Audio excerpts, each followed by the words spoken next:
Ang buhay ng mga okra na ito ay nagsimula sa buto dito sa balcony. Okra here, okra here, okra here. Merong okra over here, merong okra over here. May buto sa loob ng mga yan at kapag brown at malutong na, pwede na silang itanim.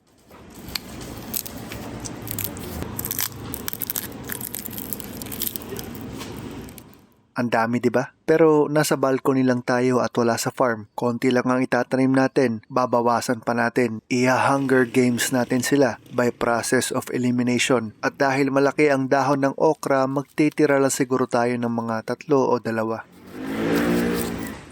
Diyos ko, ang dami pa ring mga buto dito. Ginagawa daw itong pamalit sa kape sa Taiwan at sa 1800s Amerika. Pero medyo weird na para sa akin, kaya di ko na muna sinubukan. Itanim na lang muna natin, be.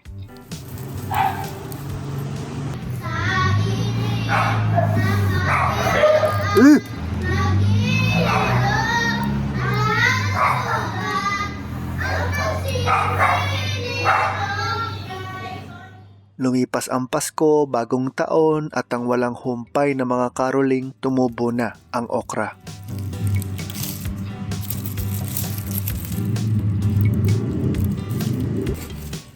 Again, mga 2 o 3 lang ang bibigyan natin ng special treatment. Mga VIP, very important plants. Kukumutan natin ng tuyong dahon ang paa at bibigyan pa ng tent para hindi masyadong ma-stress sa araw. Boom!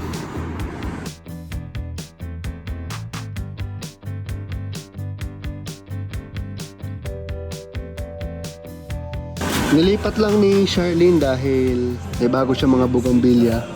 Change position, pero ito na ang okra. And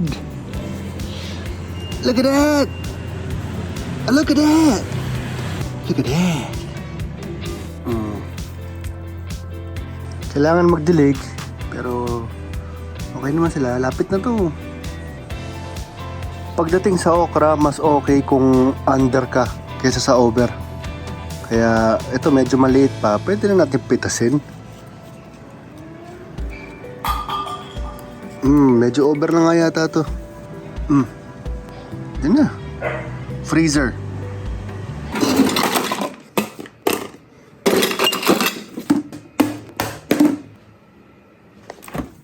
Nasubukan ko na noon mag-pickle ng okra. Pumangit yung kulay. Kaya freezing talaga para sa akin ang best preservation method para sa okra. Pangalawa. Meron tayong panlima at saka pang-anim. 5, 6. Ewan ko na, wala na bilang ko. At ang pinaka-low effort naman na paraan para lutuin ito ay kung makikiangkas siya sa pagsasaing. Hintayin mo lang na maging solid enough ang kanin para mapatungan. Tapos, sabi nga ni Sharon Cuneta, sakay na,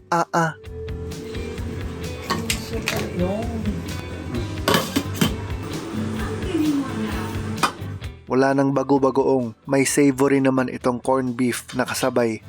May corned beef pa.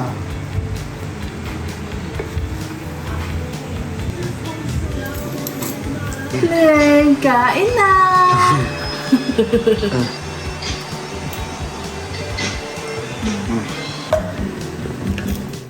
From buto to busog. Salamat okra, bye!